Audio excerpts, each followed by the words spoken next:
L'instrument de torture est en place.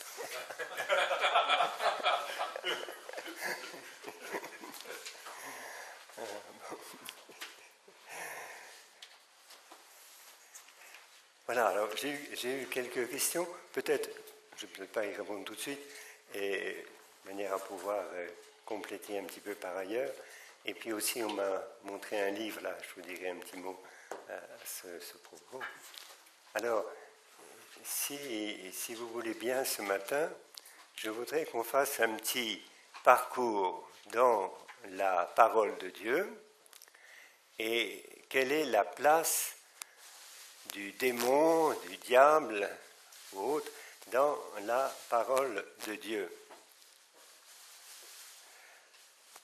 Dans la Bible, je passe rapidement, mais je rappelle, vous voyez, que l'ennemi a bien des noms.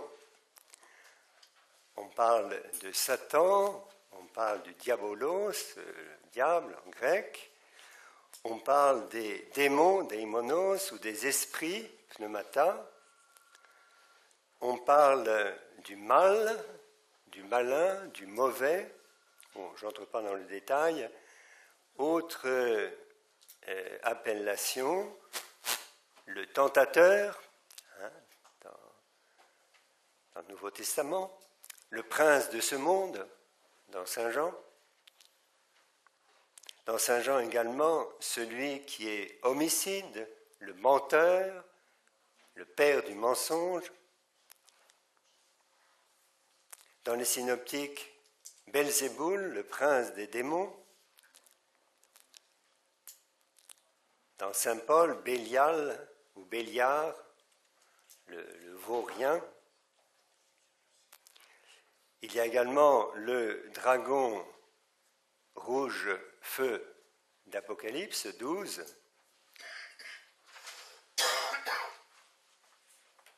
Donc, bien des noms différents que nous rencontrons donc dans la Sainte Écriture. Alors, plus précisément, dans l'Ancien Testament, comment le démon apparaît-il ?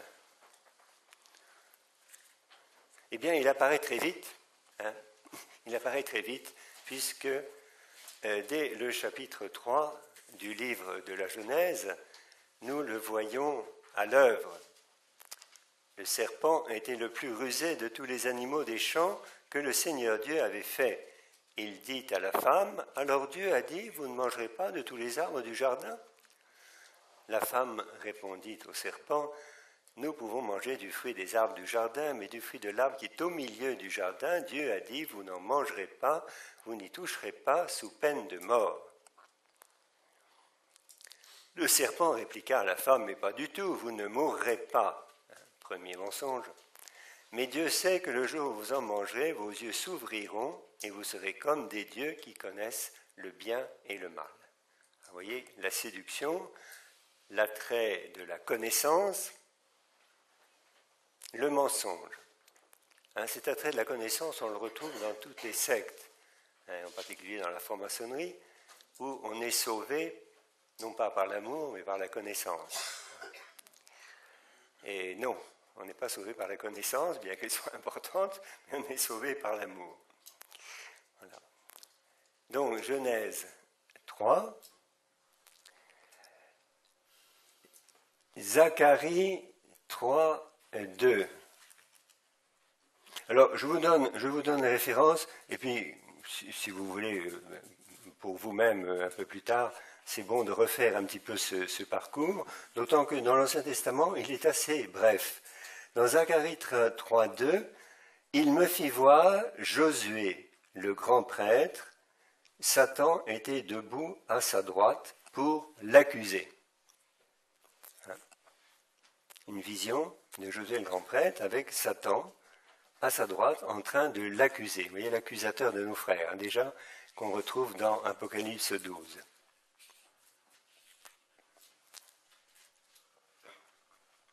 Dans le livre des Chroniques, 1 Chronique 21, 1, 1 Chronique 21, 1, Satan se dressa contre Israël et il incita David à faire le recensement du peuple.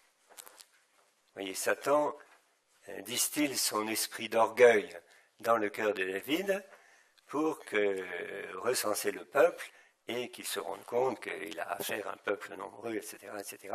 Enfin, vous connaissez l'histoire et les 3 sanctions qu'elles David a eu à choisir pour se repentir de ce péché. Donc, l'esprit d'orgueil auprès de David. Dans le livre de la sagesse, 2.24, sagesse 2.24, c'est par la jalousie du diable que la mort est entrée dans le monde. C'est par la jalousie du diable que la mort est entrée dans le monde, bien sûr, faisant allusion au péché de l'origine, des origines.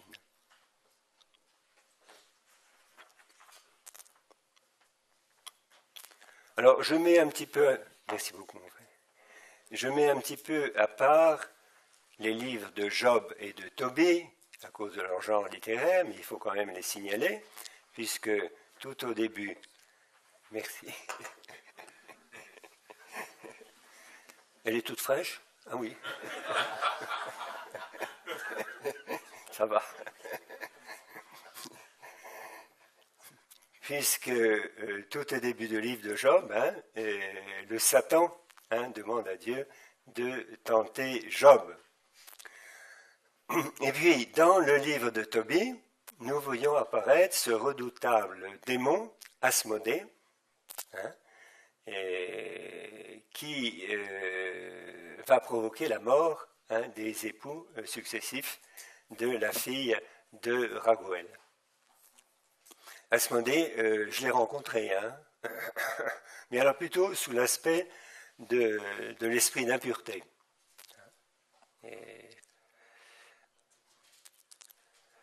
Et enfin, un texte qui est peut-être le plus important, je vais vous le lire, c'est dans Isaïe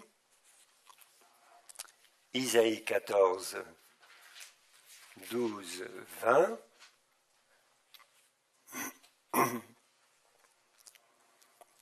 Isaïe 14, 12, 20.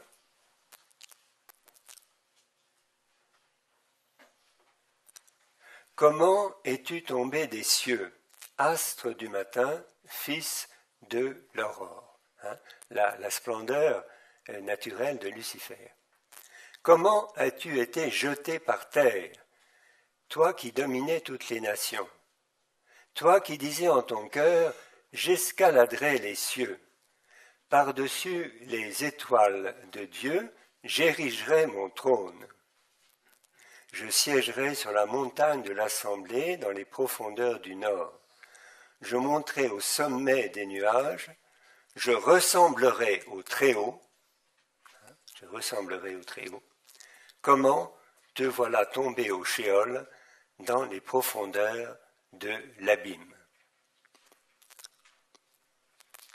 Vous voyez, c'est une allusion extrêmement claire au péché des anges. Bon, je n'aurai pas le temps d'en parler, de ce péché des anges, mais manifestement, ce péché des anges a été un péché d'orgueil, d'exaltation de soi, et de refus du bonheur, de la béatitude surnaturelle que Dieu voulait donner aux créatures angéliques, et qu'ils ont refusé parce qu'ils ont préféré leur bonheur, leur béatitude naturelle. Cette béatitude naturelle qui tenait à leur nature angélique, ils l'ont préféré à ce don de Dieu qui était la béatitude surnaturelle. C'est donc un péché d'orgueil, du refus du don de Dieu et de fermeture sur soi et en conséquence de refus de servir le projet de l'amour de Dieu sur eux et sur la création. Je ressemblerai au Très-Haut, et cette prétention de se faire l'égal de Dieu. Comment te voilà tombé au Sheol dans les profondeurs de l'abîme? Donc vous voyez, Dieu n'avait évidemment pas fait l'abîme ni l'enfer, mais l'enfer a commencé d'exister au péché des anges. à ce moment-là que l'état de l'enfer, qui est le refus radical et définitif de Dieu, a commencé d'exister. Alors, vous voyez que dans l'Ancien Testament, finalement, le démon apparaît peu. Contrairement au Nouveau Testament, on va le voir. Pourquoi? Sans doute parce que c'est l'unicité de Dieu, c'était le Dieu unique, le Dieu d'Israël unique qui devait être mis en valeur, bien sûr, par-dessus tout et au-dessus de tout, et qu'il ne fallait pas tomber dans les spéculations mythologiques des religions païennes qui entouraient Israël, dans lesquelles il risquait de tomber dans ces mythologies d'esprit, de demi-dieu, etc., etc. Donc il y a une grande sobriété de l'Ancien Testament à propos du démon. Alors ça ne va pas être tout à fait le cas pour les évangiles et le Nouveau Testament. Donc si vous voulez, on va aborder donc maintenant la présence du démon dans l'Évangile. Bien sûr, d'abord les tentations de Jésus au désert, qui sont Matthieu 4, 1 à 11, Matthieu 4 et 1 à 11, et les passages parallèles, qui sont des textes tout à fait centraux pour se rendre compte de la présence du démon et comment Jésus a accepté d'être tenté par le démon. Et il n'a pas fait semblant de combattre le démon. Ce n'est pas une image, ce n'est pas un récit symbolique. Et Jésus a réellement été tenté, réellement, dans sa sensibilité, dans sa faim, dans sa fatigue, dans tentation d'orgueil, de pouvoir, de savoir, etc. Jésus délivre et guérit. Alors, par exemple, dans Matthieu 8, 16, 17.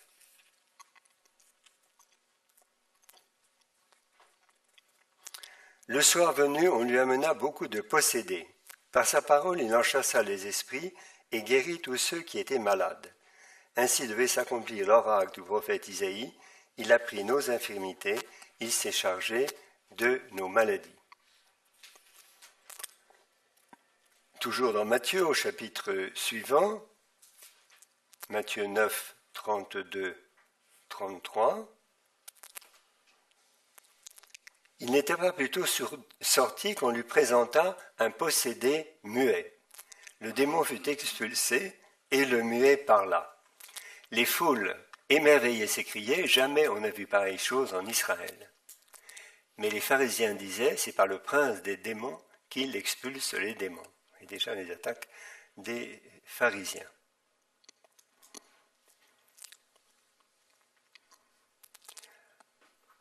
Jésus donne aux siens le pouvoir d'expulser l'esprit du mal. Alors là, je vous donne, c'est des textes courts, je vous donne parce qu'il y a des textes longs qu'on verra après. Jésus donne aux siens le pouvoir d'expulser l'esprit du mal, donc toujours dans Saint Matthieu chapitre 10,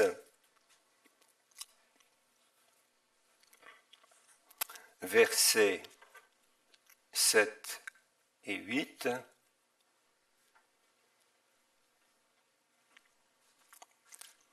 Chemin faisant, proclamez que le royaume des cieux est tout proche. Guérissez les malades, ressuscitez les morts, purifiez les lépreux, expulsez les démons. Vous voyez, c'est remarquable que Jésus fait bien la distinction entre guérissez les malades, purifiez les lépreux et expulsez les démons.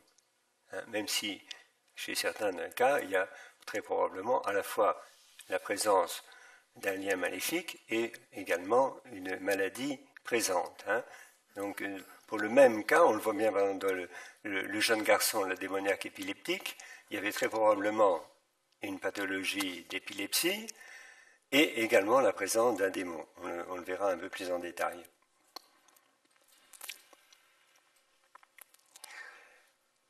L'action du démon tentateur, les mauvaises actions du démon.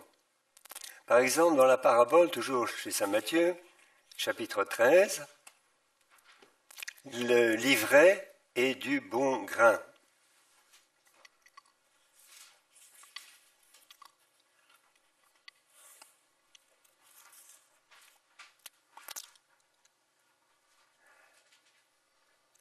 Alors, dans l'explication de la parabole de l'ivraie, Jésus dit «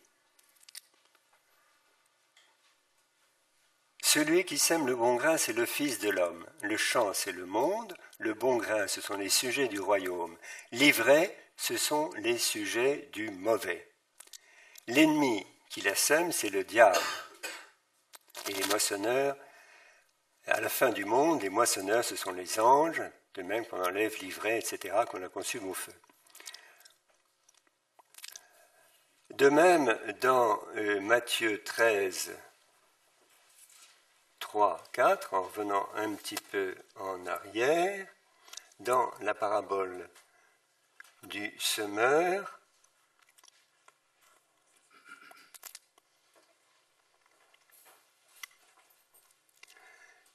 écoutez donc, vous, la parabole du semeur. Quelqu'un entend-il la parabole du royaume sans la comprendre?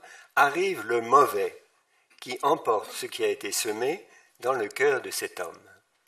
Vous voyez, le mauvais qui enlève la bonne semence de la parole de Dieu, qui fait obstacle à la parole de Dieu dans le cœur de l'homme.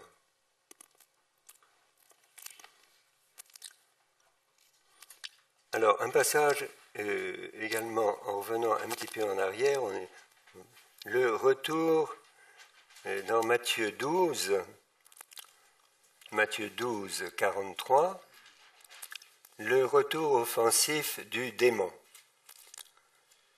Lorsque l'esprit immonde est sorti d'un homme, il erre par des lieux arides en quête de repos et n'en trouve point.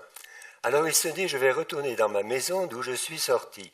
À son arrivée, il la trouve libre, balayée, bien en ordre. Alors il s'en va prendre avec lui 7 autres esprits plus méchants que lui, ils reviennent et s'y installent. Et l'état final de cet homme devient pire que le premier. Ah ben alors, ce n'est pas la peine d'exercer le mystère d'exorcisme. Si ça va être pire après, bon, ça peut jeter le doute dans notre esprit. Hein. Bon, alors, quelle explication, parce que effectivement, ce texte pose un peu question, quelle explication donner à cela? Bon, une qui est possible, hein, mais je ne vous l'impose pas, c'est qu'effectivement, on peut chasser le démon, libérer une personne de l'emprise du démon, mais si cette personne n'est pas vraiment convertie à Jésus-Christ, si son cœur d'une certaine manière est vide de la présence du Sauveur, eh ben, elle va rester extrêmement vulnérable, parce qu'elle n'aura pas la grâce, la foi et la disposition du cœur pour continuer à vivre le combat spirituel. Alors c'est peut-être une explication que effectivement on ne peut pas faire l'économie d'un effort de conversion de la part de la personne pour qui on prie. Il faut vraiment qu'elle s'attache à Jésus-Christ comme Seigneur et Sauveur, reprenne le chemin de la prière, des sacrements. Et pour cela, c'est très important qu'elle soit accompagnée par une personne proche, qui puisse l'aider à entrer plus avant dans cette foi en Jésus-Christ, Seigneur et Sauveur, et à y être fidèle. Alors, des textes un petit peu plus longs. Dans Matthieu 15, 21, 38, Matthieu 15, 21, 38, la guérison de la fille de la Cananéenne. En sortant de là, Jésus se retira dans la région de Tyr et de Sidon. Or voici qu'une Cananéenne, étant sortie de ce territoire, se mit à lui crier « Aie pitié de moi, Seigneur, fils de David. Ma fille est fort malmenée par un démon. » Vous voyez, c'est étonnant, le discernement de la maman. Elle a discerné que ce que souffrait sa fille, ce n'était pas naturel, que ça venait de plus loin. Mais il ne répondit pas un mot. Ses disciples s'approchant le sollicitaient, « Fais-lui grâce, car elle nous poursuit de ses cris. » À quoi il répondit, « Je n'ai été envoyé que pour les brebis perdues de la maison d'Israël. » Mais la femme était arrivée et se tenait prosternée devant lui en disant, « Seigneur, viens à mon secours. » Il lui répondit, « Il ne sied pas de prendre le pain des petits-enfants pour le jeter aux petits chiens. » « De grâce, Seigneur, reprit-elle, aussi bien les petits chiens mangent-ils des miettes qui tombent de la table de leur maître. » Alors Jésus lui répondit, « Ô femme, grande est ta foi, qu'il t'advienne selon ton désir. » Et de ce moment, sa fille fut guérie. Guérie, synonyme de délivrer, de sauver, vous savez.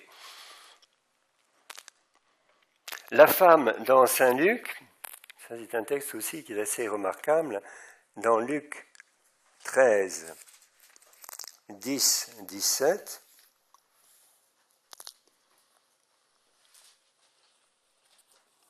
la guérison de la femme courbée.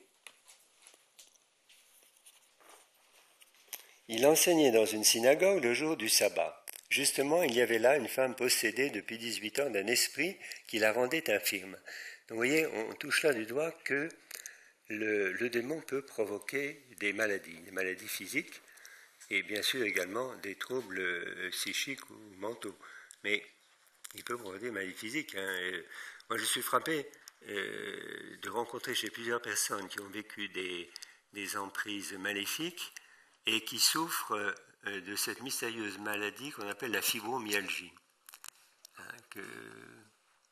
Les médecins ne savent pas trop quoi dire de cette maladie qui se traduit par des souffrances, des contractures, des courbatures dans les muscles, des souffrances qui circulent dans le corps. Souvent, l'action du démon provoque des maux et des troubles qui ne se fixent pas forcément au même endroit, mais qui circulent dans le corps, depuis le ventre, le bas-ventre, le cœur, la tête, le dos, etc. Bon, alors est-ce que, je ne sais pas, la multiplication des cancers, est-ce que le démon peut provoquer éventuellement un cancer? J'en sais rien, on ne peut pas le vérifier, bien entendu, scientifiquement. Mais je me demande s'il y a un certain nombre de maladies qui se développent énormément dans notre monde, n'ont pas au moins en partie une cause maléfique. Donc je continue là, Jésus, la voyant, l'interpella et lui dit, « Femme, te voilà délivrée de ton infirmité. » Il lui imposa les mains, et à l'instant même elle se redressa et il glorifiait Dieu. Mais le chef de la synagogue, indigné de ce que Jésus eût fait une guérison le jour du sabbat, prit la parole et dit à la foule, « Il y a 6 jours pendant lesquels on doit travailler, venez donc ces jours-là vous faire guérir et non le jour du sabbat. » Et Jésus répond, « Bon hypocrite, cette fille d'Abraham que Satan a liée voici 18 ans, il n'eût pas fallu la délier de ses chaînes, même le jour du sabbat. » Donc là, c'est très clair, vous voyez, ces liens, on ne sait pas quelle est la cause de ces liens, mais on voit quelles en étaient les conséquences dans cette infirmité et l'infirmité de cette femme. Alors, un texte long qui est très important, et je vais le lire dans Marc, parce que c'est en Marc que le récit est le plus développé, c'est l'enfant épileptique et possédé. C'est dans Marc 9, 14, 29.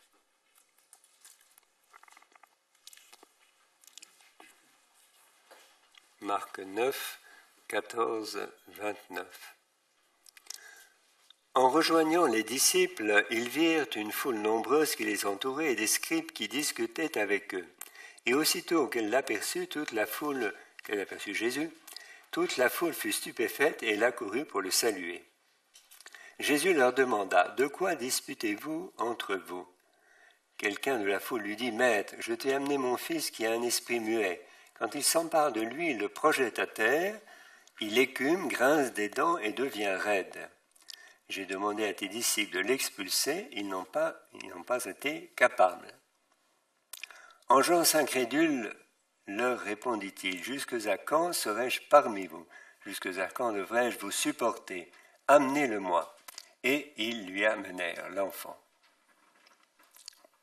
Sitôt qu'il vit Jésus, l'esprit secoua violemment l'enfant qui tomba à terre, et il s'y roulait en écumant. Et Jésus demanda au Père, combien de temps y a-t-il que cela lui arrive? Depuis son enfance, répondit-il. Et souvent il l'a jeté soit dans le feu, soit dans l'eau, pour le faire périr. Vous voyez que le Père emploie ce « il » mystérieux, mais derrière lesquels on comprend qu'il y a quelqu'un. Hein. Il l'a jeté, soit dans le feu, soit dans l'eau, pour le faire périr. Mais si tu peux quelque chose, viens à notre aide par pitié pour nous. Si tu peux, reprit Jésus, tout est possible à celui qui croit. Aussitôt le père de l'enfant de s'écrier, je crois, viens en aide à mon peu de foi.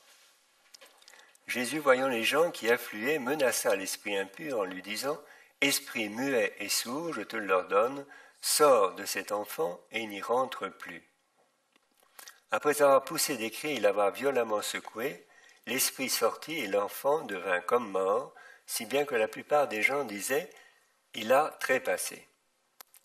Mais Jésus, le prenant par la main, le releva et il se tint debout.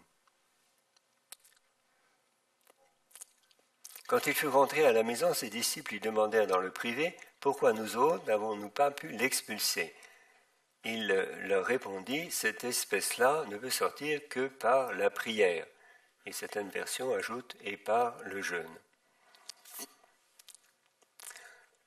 Alors, on peut se risquer quand même, vous voyez, à une interprétation que je ne vous impose pas, mais, vous voyez, il me semble bien que dans les symptômes de troubles vécus par cet enfant, il y a à la fois une pathologie probablement d'épilepsie, mais aussi un lien maléfique.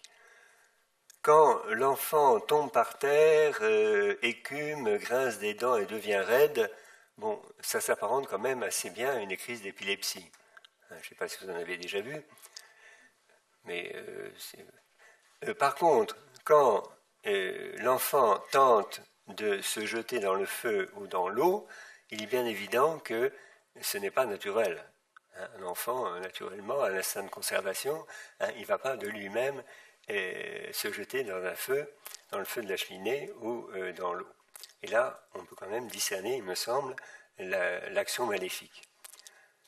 Donc, vous voyez, il me semble que dans ce passage, Jésus agit à deux niveaux.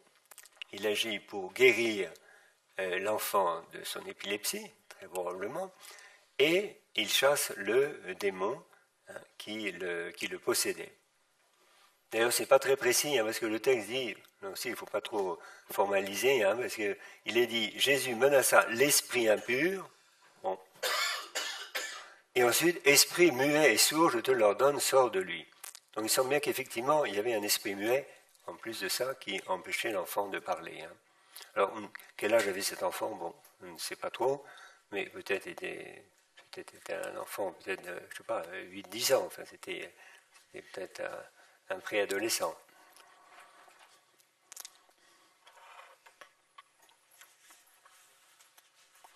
Alors, dans Marc aussi, nous avons ce récit étonnant,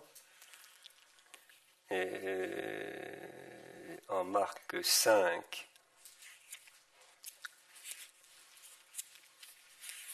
1, du fameux démoniaque Gérasénien. Oui, Gérasénien, j'ai bien dit. Bon, ça va. Et c'est dans Marc que le récit est le plus circonstancié. Donc Marc 5, 1 à 20.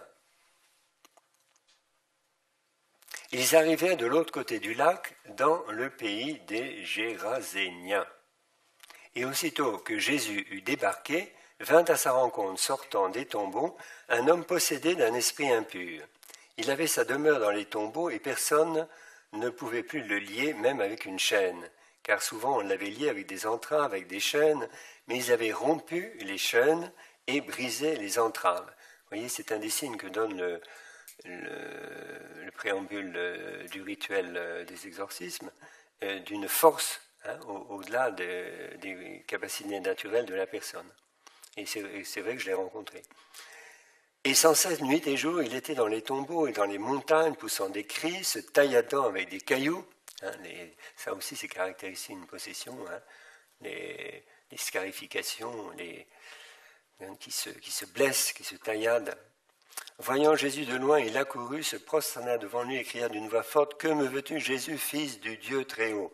Je t'adjure par Dieu, ne me tourmente pas. » Jésus lui disait en effet, « Sors de cet homme, esprit mauvais. » Et il lui demandait, « Quel est ton nom ?» Il lui répond, « Légion est mon nom, car nous sommes beaucoup. » Alors, peut-il y avoir plusieurs démons dans le cas d'une possession? Oui.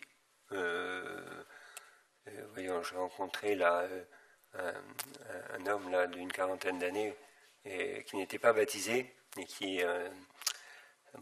avec quelque chose de très très très lourd. Et au départ, ils ont déclaré être 6. Voyez, bon. Alors, il faut toujours prendre ces affirmations avec prudence. Mais enfin, il est manifeste qu'une personne peut être possédée par plusieurs démons. Et il le suppliait instamment de ne pas les expulser hors du pays. Or, il y avait là sur la montagne un grand troupeau de porcs en train de paître, et les esprits impurs suppliaient à Jésus en disant « Envoie-nous vers les porcs que nous y entrions. » Et il le leur permit. Alors ils sortirent et entrèrent dans les porcs. Du haut de l'escarpement, le troupeau se précipita dans la mer. Et, le démon est homicide, donc quand il ne peut pas tuer l'homme, il se contente de tuer des porcs.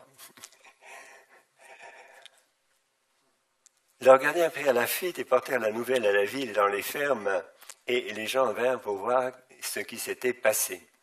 Ils arrivent auprès de Jésus et ils voient le démoniaque assis, vêtu et dans son bon sens. Lui qui avait eu la légion de démons, ils furent saisis de frayeur. Ceux qui avaient été témoins leur racontèrent comment cela s'était passé pour le posséder et ce qui était arrivé au porc. Alors ils se mirent à prier Jésus de s'éloigner de leur territoire. Oui, que le démoniaque ait été délivré, ça, il n'y avait pas de quoi rendre grâce. Mais qu'on ait perdu tous nos troupeaux de porcs, alors là, bon, Jésus va un peu plus loin faire tes miracles parce que tu nous coûtes cher.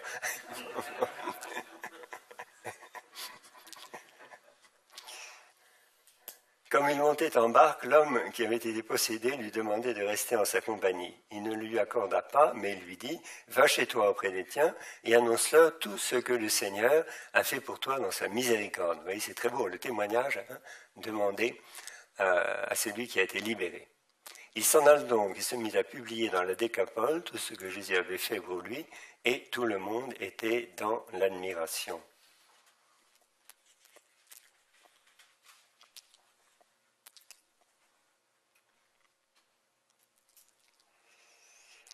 Alors, on pourrait aussi voir le texte Luc 11, 14. Luc 11, 14, 25.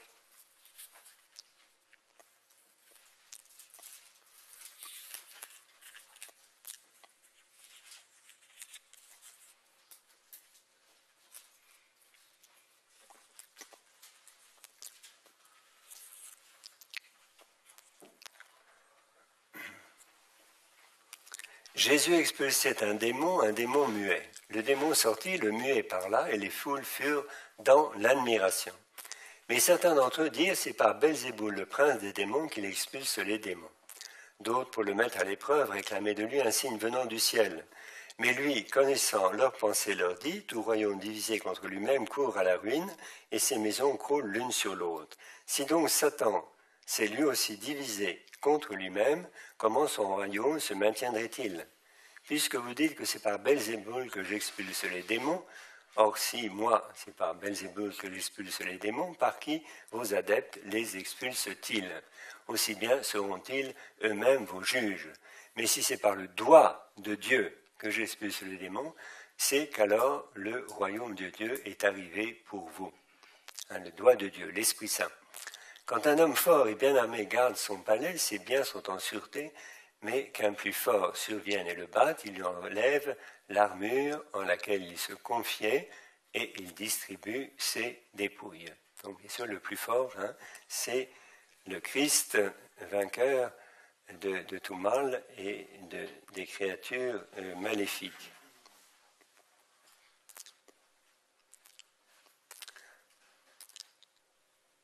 Alors, dans Saint Jean, vous avez plusieurs références. Jean 8, 34, 44.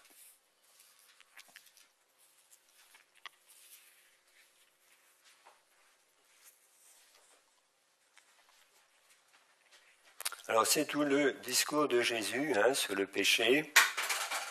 Tout homme qui commet le péché est un esclave. Si donc le Fils de l'homme vous affranchit, vous serez réellement libre. Voilà, et puis je ne lis pas tout le passage. Si Dieu était votre Père, vous m'aimeriez, car c'est de Dieu que je suis issu et que je viens. Je ne suis pas venu de moi-même, c'est lui qui m'a envoyé. Pourquoi ne comprenez-vous pas mon langage ? C'est que vous ne pouvez pas écouter ma parole. Vous avez pour père le diable, et ce sont les désirs de votre père que vous voulez accomplir. Dès l'origine, il est homicide. Il n'y a pas de vérité en lui. Quand il dit ses mensonges, il les tire de son propre fond, parce qu'il est menteur et père du mensonge. Vous voyez, très, très fort ce passage, verset 44, 8, 44.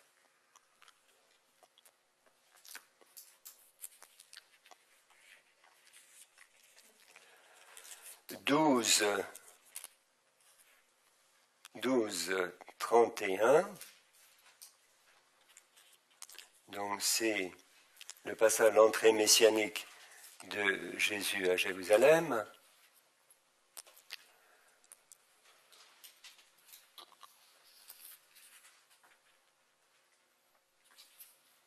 C'est maintenant le jugement de ce monde, et maintenant le prince de ce monde va être jeté bas. Et moi, élevé de terre, j'attirerai tous les hommes à moi. L'expression prince de ce monde que vous connaissez. Jean 13, 27. Vous voyez, par petites touches, on voit bien la présence de Satan tout au long de la passion de Jésus. À propos de Judas, c'est celui à qui je donnerai la bouchée que je vais tremper, répond Jésus, et trempant la bouchée, il la prend et la donne à Judas, fils de Simon l'Iscariote. À ce moment-là, après la bouchée, Jésus entra en lui. Vous voyez, c'est le... Pardon, Satan entra en lui.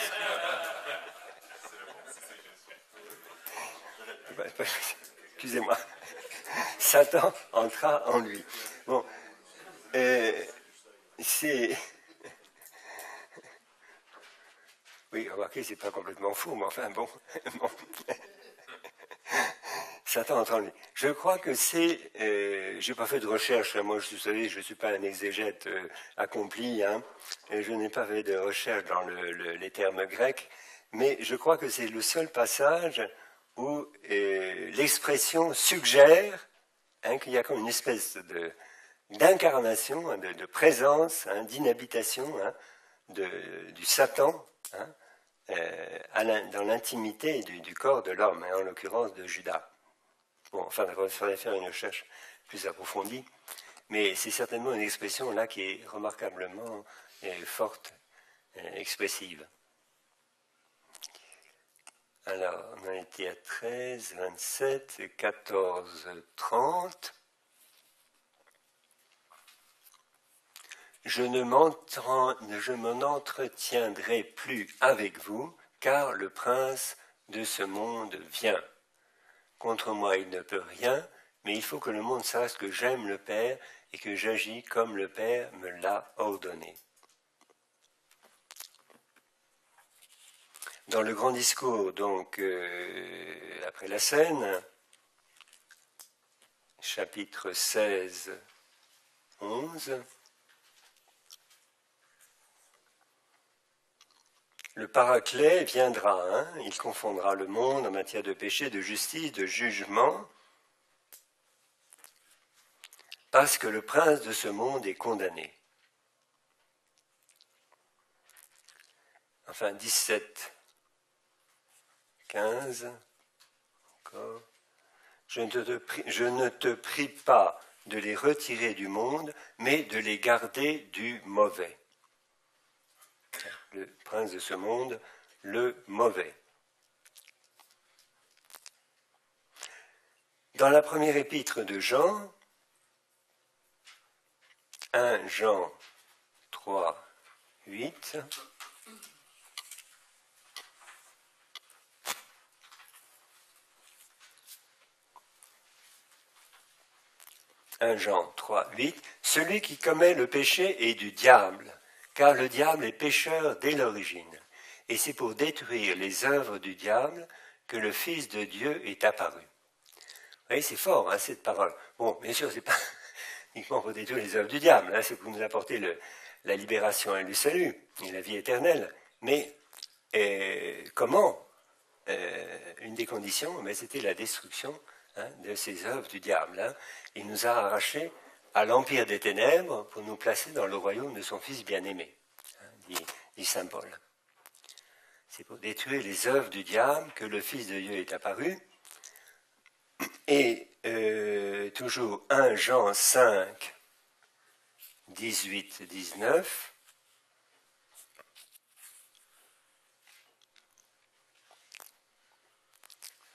Nous savons que quiconque est né de Dieu ne pêche pas, mais l'engendré de Dieu le garde, et le mauvais n'a pas prise sur lui. Nous savons que nous sommes de Dieu, et que le monde entier gît au pouvoir du mauvais. Oui, c'est très fort, hein, et le prince de ce monde, le monde entier gît au pouvoir du mauvais, sous la domination du pouvoir du mauvais.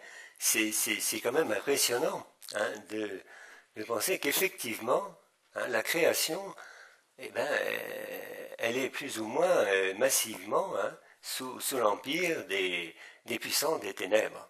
Hein. C'est ça l'importance, vous voyez, de toutes les bénédictions, hein, les bénédictions des personnes, les bénédictions des objets, les bénédictions des lieux, hein, parce que chaque fois que nous bénissons, eh bien, nous soustrayons, hein, le lieu ou la personne ou l'objet à l'emprise du démon. C'est ça la bénédiction. Hein. Si je bénis de l'eau et une médaille, je ne communique pas une espèce de petit pchit spirituel ou surnaturel à cet objet, et qu'il est incapable d'ailleurs de recevoir. Hein. Un objet matériel n'est pas capable du spirituel ou du surnaturel, mais je le retire, hein, je l'affranchis de cette domination quasi universelle de la domination du mauvais. Et à ce moment-là, il acquiert une certaine vertu, hein, de protéger, et c'est tout le sens des sacramentaux, de protéger de l'action du démon. Vous voyez, d'où l'importance des bénédictions. C'est très important les bénédictions, bien sûr, à condition que ceux à qui elles s'adressent ne les vivent pas d'une manière superstitieuse. Voilà. Enfin, dans Saint Jean, Apocalypse 12, hein, qui est bien sûr un chapitre majeur,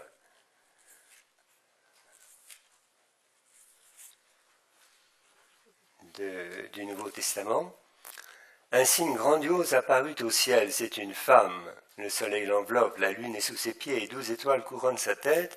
Elle est enceinte et crie dans les douleurs, le travail de l'enfantement. Bon, je ne sais pas l'exégèse du texte, hein, vous le connaissez. Puis un second signe apparut au ciel, un énorme dragon rouge-feu à 7 têtes et 10 cornes, la puissance du démon, chaque tête surmontée d'un diadème. Sa queue balaye le tiers des étoiles du ciel et les précipite sur la terre. Vous savez que cette parole a été interprétée par saint Jérôme, le fait que un tiers des créatures angéliques, créées bonnes au départ, bien sûr, se seraient révoltées contre Dieu et seraient donc tombées dans l'état du démon. En arrêt devant la femme en travail, le dragon s'apprête à dévorer son enfant aussitôt né. Or la femme mit au monde un enfant mâle, celui qui doit mener toutes les nations avec un sceptre de fer. Et l'enfant fut élevé jusqu'auprès de Dieu et de son trône, tandis que la femme s'enfuyait au désert, où Dieu lui a ménagé un refuge pour qu'elle y soit nourrie 1260 jours. Alors une bataille s'engagea dans le ciel, Michel et ses anges combattirent le dragon. Il n'y a pas de bataille, mais surtout spirituelle. Et le dragon riposta, appuyé par ses propres anges, mais ils eurent le dessous et furent chassés du ciel. On le jeta donc, l'énorme dragon, l'antique serpent, le diable ou le Satan, comme on l'appelle, le séducteur du monde entier, séducteur, encore un nom du démon, on le jeta sur la terre et ses anges furent jetés avec lui. Et j'entendis une voix clamer dans le ciel, etc. L'accusateur de nos frères, celui qui les accusait jour et nuit devant notre Dieu, voilà, la victoire par le sang de l'agneau, le témoignage de leur martyr. Bon, je passe un petit peu ces versets-là. Alors, furieux de dépit contre la femme, le démon s'en alla guerroyer contre le reste de ses enfants, ceux qui obéissent au commandement de Dieu et gardent le témoignage de Jésus. Et ben voilà, on est prévenus, hein. Ils viennent guerroyer contre l'homme et en particulier les enfants de la femme, c'est-à-dire les enfants de l'Église. Ceux qui essaient de rester fidèles au commandement de Dieu et au témoignage de Jésus.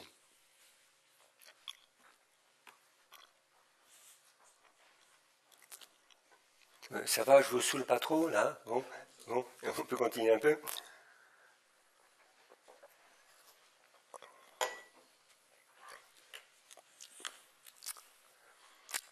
Alors, dans les lettres de Saint Paul,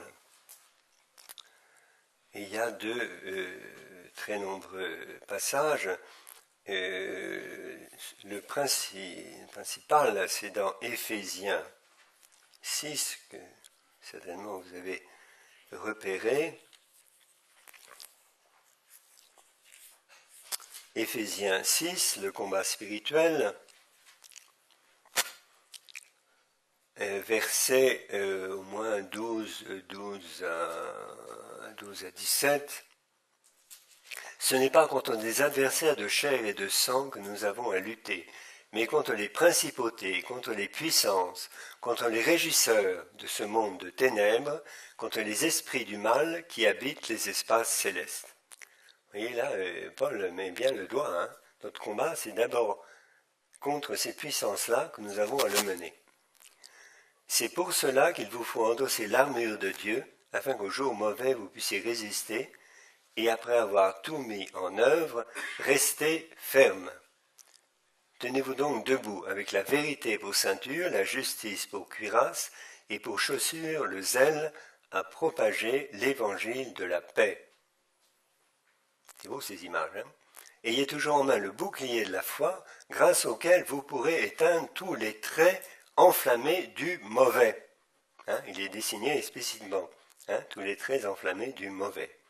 Enfin, recevez le casque du salut, le glaive de l'esprit, c'est-à-dire la parole de Dieu. Voilà, un texte évidemment est très fort.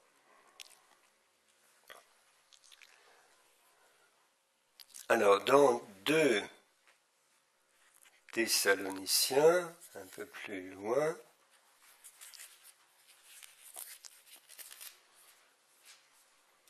« 2 Thessaloniciens 2, 3, 18. Auparavant doit venir l'apostasie et se révéler l'homme impie, l'être perdu, l'adversaire, celui qui s'élève au-dessus de tout, ce qui porte le nom de Dieu ou reçoit un culte, allant jusqu'à s'asseoir en personne dans le sanctuaire de Dieu, se produisant lui-même comme Dieu. Vous vous rappelez, n'est-ce pas, qu'étant encore près de vous, je vous disais cela, et vous savez ce qui le retient présentement, de façon qu'il ne se révèle qu'à son moment. Dès maintenant, oui, le mystère de l'impiété ou de l'iniquité est à l'œuvre.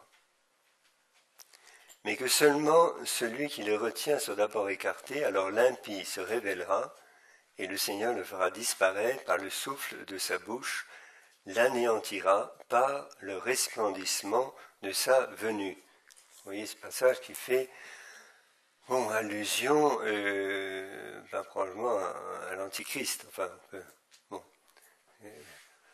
faire une exégèse de ce passage, mais manifestement, vous voyez, ce mystère d'iniquité qui est à l'œuvre jusqu'à la venue du Christ dans la gloire.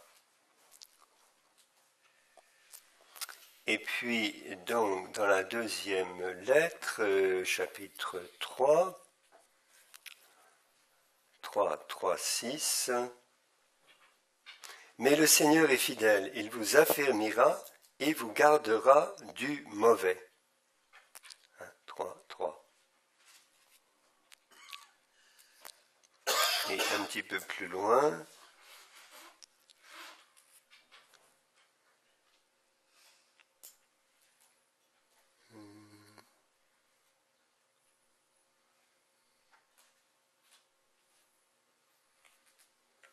non, c'est une erreur là, dans mon papier là.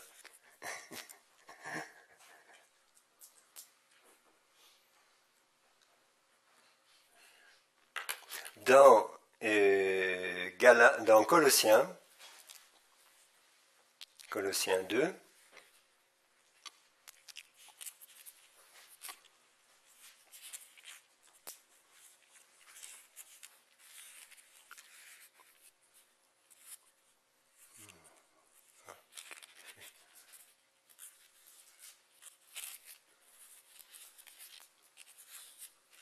alors Colossiens 2,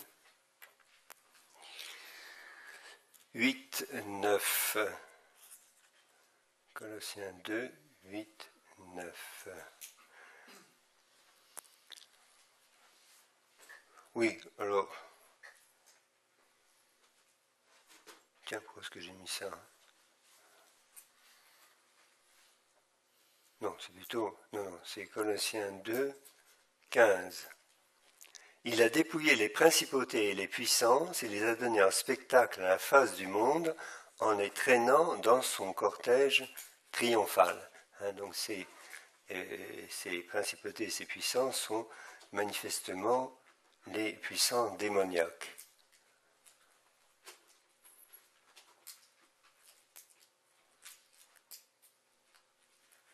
Et puis, là,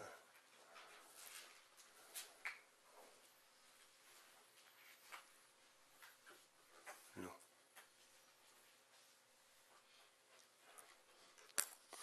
Dans Colossiens 6, non, il y a une erreur.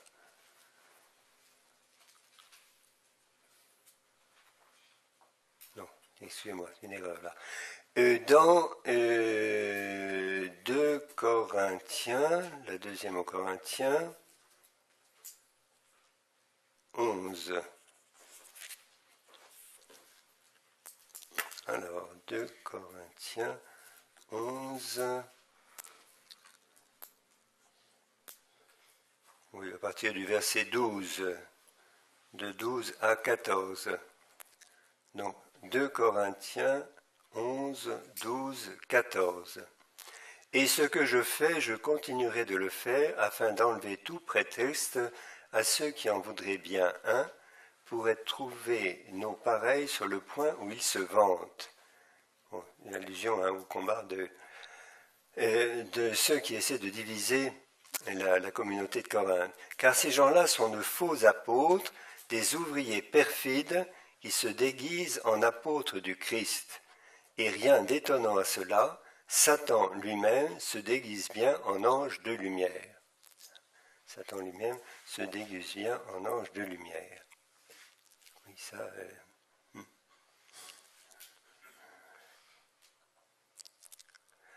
Enfin, dans la première épître de Pierre,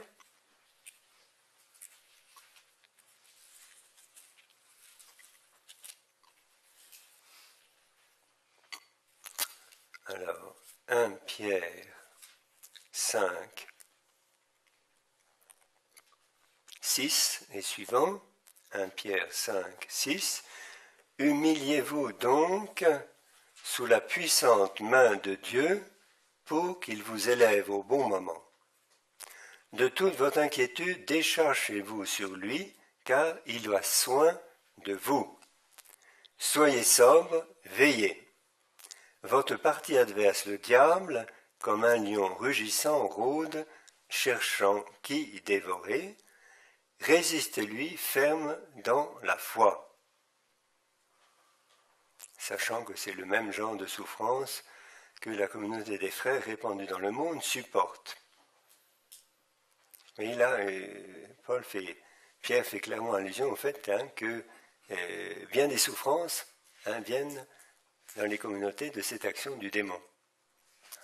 Le démon qui est l'accusateur, qui est le diviseur, et qui ne craint rien tant qu'une famille ou une communauté où on s'aime les uns les autres. Il va bien sûr chercher à y semer la division et la zizanie.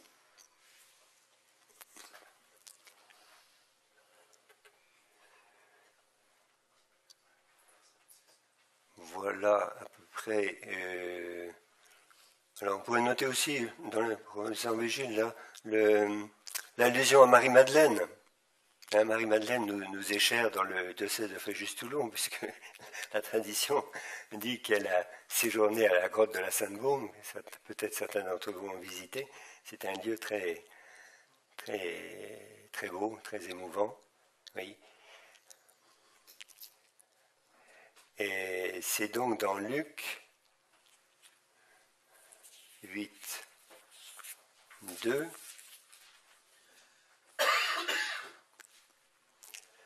Or, il cheminait ensuite à travers villes et villages, prêchant et annonçant la bonne nouvelle du royaume de Dieu. Les 12 l'accompagnaient, ainsi que quelques femmes qui avaient été guéries d'esprits mauvais et de maladies. Marie surmontait la Magdaléenne, de laquelle étaient sortis 7 démons. Oui, elle en avait 7.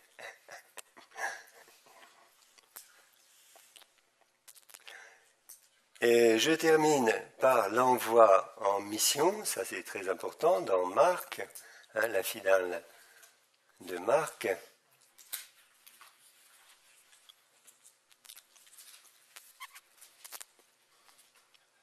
Apparition de Jésus ressuscité sur la montagne. Il se manifesta aux 11 eux-mêmes, pendant qu'ils étaient à table, il leur reprocha leur incrédulité et leur obstination à ne pas ajouter foi à ceux qui l'avaient vu ressusciter. Il leur dit, « Allez dans le monde entier, proclamez la bonne nouvelle à toute la création. Celui qui croira et sera baptisé sera sauvé, celui qui refusera de croire sera condamné. Et voici les miracles qui accompagneront ceux qui auront cru.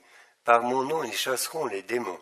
Ils parleront en langue, ils prendront des serpents dans leurs mains, et s'ils boivent quelque poison mortel, ils n'en éprouveront aucun mal. » Je n'ai pas fait le test.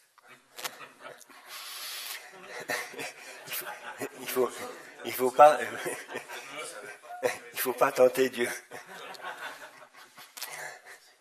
Ils imposeront les mains aux malades et les malades seront guéris. Voyez, donc c'est très clair, vous voyez, chasser les démons, parler en langue, la louange, la prière de louange, l'action de grâce, la protection du mal, certains mal même, jusqu'à pouvoir boire un poison mortel, et imposer les mains aux malades et les guérir.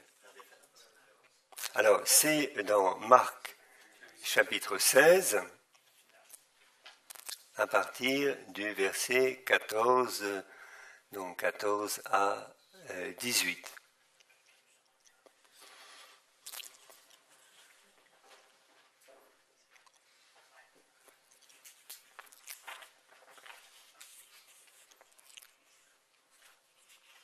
Bon, je n'ai peut-être pas fait le tour d'absolument tous les passages, mais vous en trouverez probablement vous-même.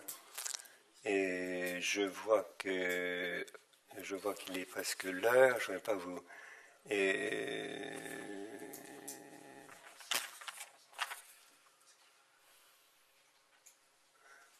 Alors, puisque j'en ai dit un petit mot, hein, j'entends parler d'eau bénite, d'eau exorcisée, d'eau qui aurait été bénie par le père un tel, le père X ou le père Y, et qui serait mieux parce que c'est lui qui aurait exorcisé l'eau en question. Écoutez, moi je suis ouvert à tous les éclaircissement, mais pour moi, l'eau, est-ce qu'elle a reçu une bénédiction valable et valide? Mais à ce moment-là, l'eau bénite ou l'eau exorcisée, pour moi, c'est la même chose. Hein, parce que cette eau, si elle a été soustraite par la bénédiction à l'action du démon, hein, eh bien, ou cela s'est fait ou cela ne s'est pas fait. Bon. Donc, moi, je ne vois pas la différence. Hein. Bon. Et d'autre part, il est bien évident que tout prêtre peut bénir de l'eau, il n'y a pas besoin d'être exorciste pour bénir de l'eau, bien sûr. De même pour le sel. Hein. Alors très souvent, évidemment, je vois des gens qui viennent me voir en disant « Ah, mon père, on a mis du sel aux quatre coins de la maison, partout, etc. et ça n'a rien fait. » Mais oui, mais ma petite dame, il était béni, votre sel? Ah ben non, on n'a pas pensé. Ah ben oui, si vous mettez du sel... Ça fait une maison salée, mais ça ne fait pas...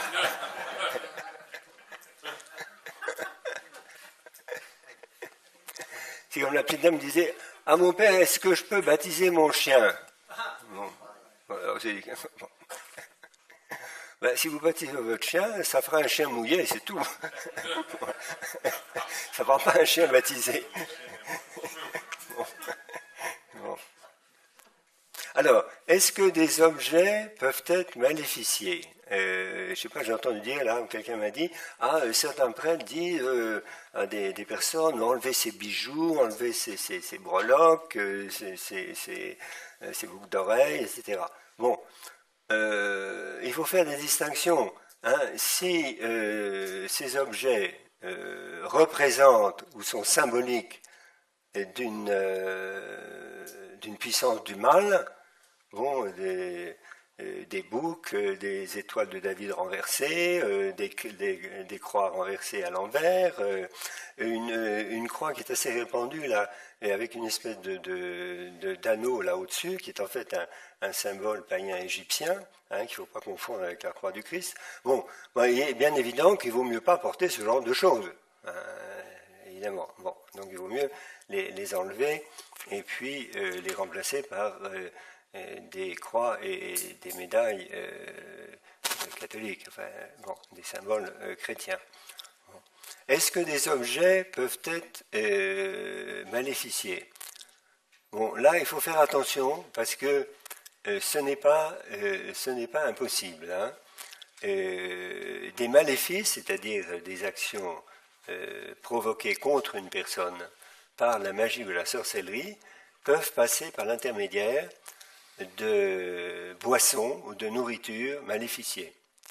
Il y a un cas qui avait été très connu, là, de deux jeunes garçons, ça date du 19e siècle, là, c'est dans le livre de Monseigneur Christiani, des cas qui avaient été célèbres, de deux jeunes adolescents qui avaient été possédés, chacun avec un démon différent, et en fait, en remontant en cause, ces deux jeunes garçons avaient été empoisonnés par une sorcière qui avait prononcé un maléfice, un rituel maléfique sur une bouchée de porc, de viande de porc, et il l'avait fait manger à ces deux adolescents.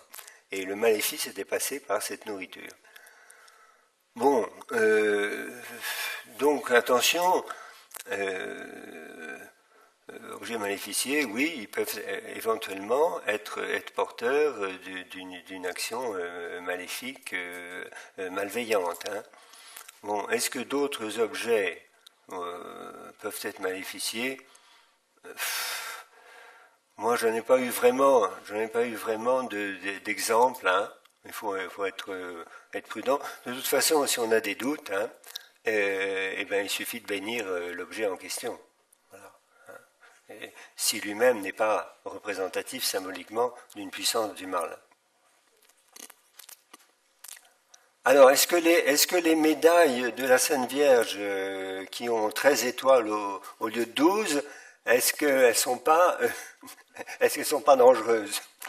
Alors, je pense, bon, ça peut arriver qu'on se soit trompé. Bon, mais, de toute façon, à partir du moment où cette médaille est bénie, hein, bon, qui est 13 étoiles au lieu de 12, hein, je crois que ça n'a pas une grosse importance. Alors, ministère de guérison intérieure, de délivrance, d'exorcisme. Bon, là, ce sera peut-être un petit peu long. On va s'arrêter là parce que je crois que j'ai déjà été assez bavard. Pardonnez-moi. Et après ça, on se retrouve, Père Stéphane. Dites-nous. À 11h30, donc la pause après. Et puis à 11h30, le milieu du jour, à la chapelle. Et puis dîner le midi. À midi.